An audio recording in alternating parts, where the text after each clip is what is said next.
শুনিছানে? বোলো হেৰা, শুনিছানে? হেৰা।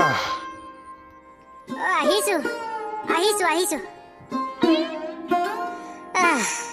আপুনি বজাৰৰ পৰা পালেহি হপায়। হে পালোহি। পিছে তুমিনো কি কৰি আছিলা? আজি বহুত দিনে কাপোৰ এসোপা লেতেৰা হৈ দম খাই পৰি আছিলে নহয়, সেই এসোপাকে ধুলো। ধুই এতিয়া তাকে আওডালি আছিলো। তুমিনো ইমান কষ্ট কিয় কৰিব লাগে বাৰু? আমাৰ মানুহ দুটাকনো পিন্ধিবলৈ কিমান কাপোৰ লাগে?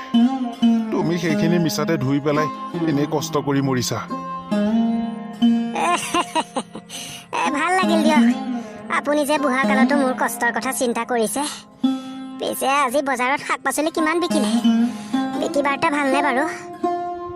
বিকি বৰ ভাল নহয়। যেনে তেনে কৰি 2 পইচামান পালো আৰু। এই পালেং দুমুঠি আৰু ৰঙালাও এটা বাঢ়িলে। এই পাচিটোতে আছে, বিকিবই নোৱাৰিলো। পিছে এতিয়া খাবলৈ কি বনাইছা? ভোকো লাগিছে নহয়। ৰাতিপুৱা সেই খালী চাহকাপ খাই ওলাই গৈছো। এতিয়া পেটত কেঁচু কুমতি দৌৰিছে। কিবা এটা খাবলৈ পোৱা হলে ভাল আছিলে। হেৰি কৰক, বাহিৰে বাহিৰে গৈ টিউবৱেলতে গাটো তিয়াই আহক। মই চাহ এটোপা বনাওঁ। ৰুটি পুৰি থৈছো, চাহৰ লগতে খাব। ভাজি বনাবলৈ ঘৰত একো নাই নহয়, সেইটো কাৰণে নবনালো। এতিয়া আপুনি যেতিয়া এই ৰঙালাওটো লৈ আহিছে, গধূলিলৈ ৰঙালাওটোকে ভাজিম। এতিয়া আপুনি চাহ এটোপাকে খাই পেটটো পুৰাওক আৰু। হেৰি কৰা, তুমি চাহটোপা বনোৱাগে, মই গাটো তিয়াই আহোঁ। এই চাহটোপা খাই হৰিহৰৰ ঘৰৰ পৰা আহিবকে লাগিব। কাইলৈ বজাৰলৈ নিবলৈ আকৌ শাক চব্জি গোটাব লাগিব নহয়। যাওক যাওক, লৰালৰিকে গাটো তিয়াই আহি এই চাহটোপা খাই অলপ জিৰাওকি। হৰিহৰৰ ঘৰলৈ পিছত গ'লেও হ'ব, এতিয়া বজাৰৰ পৰা আহি পাইছেহিহে। কৃষ্ণ কৃষ্ণ।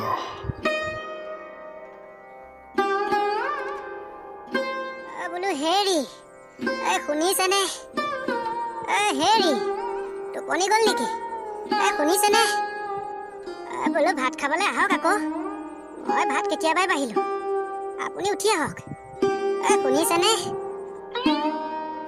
হেৰি, ইমান চিঞৰি আছো, আপুনি শুনা নাইনে? নে টোপনি গ'ল? নাই যোৱা টোপনি। কিবা এটা চিন্তা কৰি আছো। কি চিন্তা কৰিছেনো ইমান কৰি? আৰু এতিয়া চিন্তা কৰিবলগীয়া কি কথা হ'লনো? কি কথা মানে, মনলৈ দেখোন বিভিন্ন ধৰণৰ চিন্তা কিছুমান আহি আছে। কি চিন্তা আহিছেনো? খুলি কওকচোন, ময়ো শুনো। মই যেনিবা আজি ভালে আছো কাৰণে বেপাৰ সমাৰখনকে কৰি 2টা মানুহ চলি আছো। কালিলৈ যদি মোৰ ডাঙৰ বেমাৰ এটা হয় বা মই মৰি থাকো, তোমাক কোনে চোৱা চিতা কৰিব? তোমাক কোনে খুৱাব? এইবিলাক কথাই মনলৈ আহি আছে। কৃষ্ণ কৃষ্ণ, আপুনি এই ৰাতিকাল এইবিলাক কি কথা কবলৈ আহিছে হয়নে? আপুনি কেনেকৈ চিন্তা কৰিব পাৰিলে এনেকুৱা কিছুমান কথা?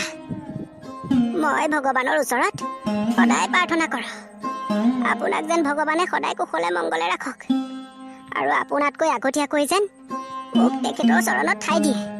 মই সদায় প্ৰাৰ্থনা কৰোঁ সেই বুলি। আৰু আপুনি আজিৰ পৰা এনেকুৱা কিছুমান কথা, এনেকুৱা কিছুমান চিন্তা মনলৈ নানিব। তুমি এইবিলাক কি কৈছা নিৰলা? মই যি কৈছো সঁচাটোহে কৈছো। নহলে আপুনি যোৱাৰ পিছত এই সংসাৰত চাবলৈ মোক আৰু কোন আছে? এই বুঢ়া বুঢ়ীৰ কালচোৱাত চোৱা চিতা কৰিবলৈ, মৰাৰ আগ মুহূৰ্তত মুখত পানী এটুপি দিবলৈ ভগৱানেও আমাক সন্তান এটা নিদিলে। হে নিৰলা, এই দুখ মনত সদায় থাকি যাব। সন্তান এটা হোৱা হলে আজি কিমান ভাল হলহেঁতেন। মই এই বুঢ়া কালত মূৰত পাচিটো লৈ শাক পাচলি বিচাৰি বিচাৰি গৈ বজাৰত বিক্ৰী কৰি দুবেলা দুসাঁজ নোখোৱা হলেও হ'লহেঁতেন। আমাৰ ঘৰৰ কাষতে সিমানখিনি মাটি বছৰে বছৰে এনেই চন পৰি আছে। ল'ৰা এটা যদি থকা হলে সি শাক পাচলিৰ খেতি কৰি বজাৰত বিকিবগে পাৰিলেহেঁতেন। এতিয়ানো দুখ কৰি কি লাভ? ভগৱানে নিবিচাৰিলে আমিনো কি কৰিব পাৰোঁ। এতিয়া সেইবোৰ চিন্তা চৰ্চা এৰি এই ভাতৰ পাতলৈ আহক। মই ভাত কেতিয়াবাই বাঢ়িলোঁ। আহক। ব'লা।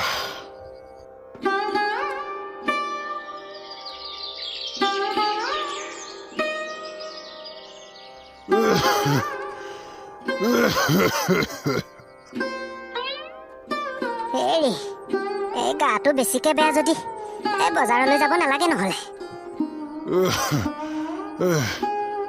নগ'লেনো কেনেকে হ'ব? এই ঘৰখননো কেনেকৈ চলিব বাৰু?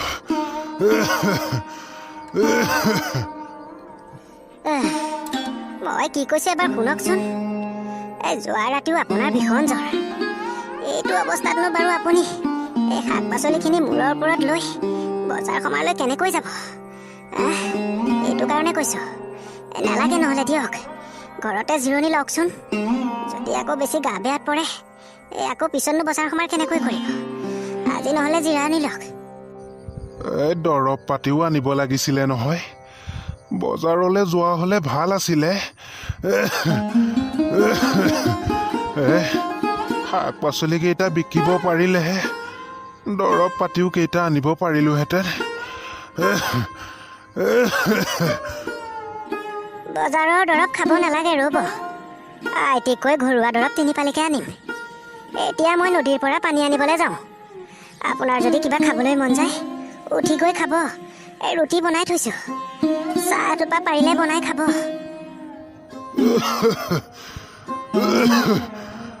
হ'ব দিয়া, এতিয়া তুমি যোৱা বাৰু। সোনকালে আহিবা ঘূৰি।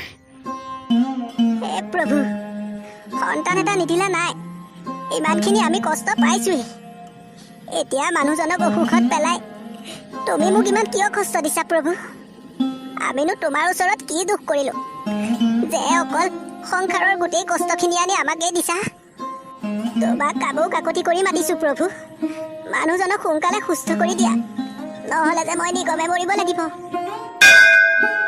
মা, তই মোক কি বুলি মাতিছ বোপাই? আকৌ এবাৰ মাতচোন। আপুনি কিয় কান্দিছে মা? আপোনাৰ কি দুখ হৈছে? দুখৰ কথা নকবি বোপাই, জীৱনটোত গোটেই দুখেই কষ্টই, তথাপিও তাৰ মাজতে জীয়াই আছোঁ। এতিয়া আৰু আপোনালোকে দুখ কষ্ট নাপায় মা। তই কেনেকৈ সহায় কৰিব পাৰিবি বোপাই?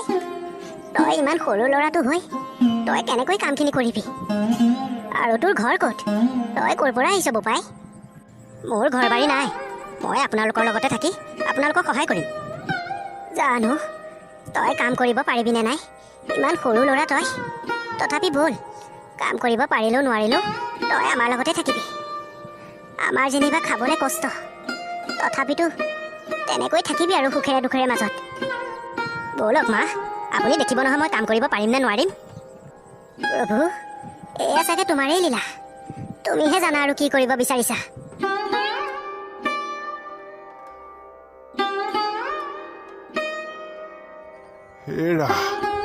এই ৰাঘৱ কলৈ গ'ল? তাক দেখা নাই যে।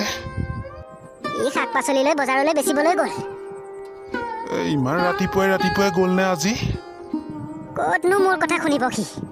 তাৰ নিজৰ ইচ্ছাৰ মতেহে কাম কৰে আৰু। এই ৰাতিপুৱা শাক পাচলিৰ খেতিত গৈ পেলাই কোৰ মাৰিলে, তাৰ পৰাই শাক পাচলি ছিঙি আনি মূৰত পাচিটো লৈ গ'লেই নহয় বজাৰলৈ। মই বোলো তোৰ ভাগৰ নালাগে নেকি, অকণমান জিৰাই ল। নাই, নুশুনে। সি নিজৰ কথাহে শুনিব। তাক তাৰ মতেই কাম কৰিবলৈ দিয়া। ভগৱানে তাক ভালে ৰাখক। সি অহাৰ দিন ধৰি আমাৰ যেনিবা দুখ কষ্ট অলপ কমিল।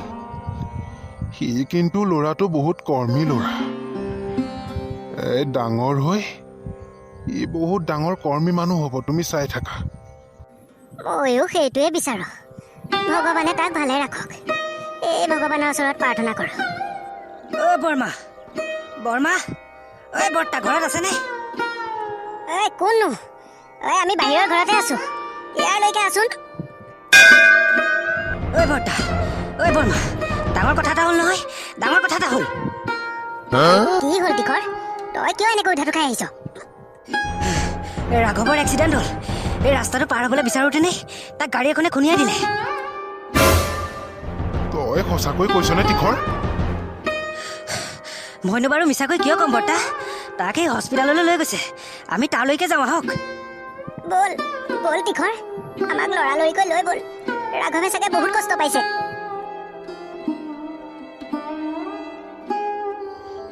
ৰাঘৱ ৰাঘৱ এবাৰ মোক পিতাই বুলি মাতচোন বোপাই। হেৰি, ই চাগে আমাক মা পিতাই বুলি আৰু কেতিয়াও নামাতে। চাওকচোন চাওক, তাৰ তেজে গালে মুখে বিৰিঙি আছে। ভগৱান কিয় ইমান নিষ্ঠুৰ? সি অহা দিন ধৰি আমাৰ অকমান দুখ কষ্ট দূৰ হৈছিল। ভগৱানৰ সেইকণো সহ্য নহলনে? হে প্ৰভু, তুমি এয়া কি কৰিলা? আমাৰ বুকুৰ মাজৰ পৰা ইয়াক কিয় লৈ গলা প্ৰভু? কিয় লৈ গলা? উৰ্মিলা, তুমি ভাগি নপৰিবা। ভগৱানে চাগে আমাৰ কপালত এই দুখ কষ্টই লিখি ৰাখিছে। সেইটো কাৰণে আমি অকণমান সুখত থকাটো তেখেতৰ সহ্য নহল। মই এতিয়া কাৰ মুখলৈ চাই জীয়াই থাকিম? কাক আজিৰ পৰা বোপাই বুলি মাতিম? ইও আমাৰ মাজলৈ অকণমান সুখ বিলাবলৈ আহিছিল, আৰু এতিয়া আমাক এৰি থৈ সি গুচি গ'ল। এই ৬০টা বছৰে দুখ কষ্টৰ মাজেৰে জীৱনটো পাৰ কৰিলো। এতিয়া মৰাৰ আগমুহূৰ্তলৈকে আকৌ সেই দুখ কষ্টৰ মাজেৰে জীৱনটো পাৰ কৰিব লাগিব উৰ্মিলা। জীৱনটো পাৰ কৰিব লাগিব।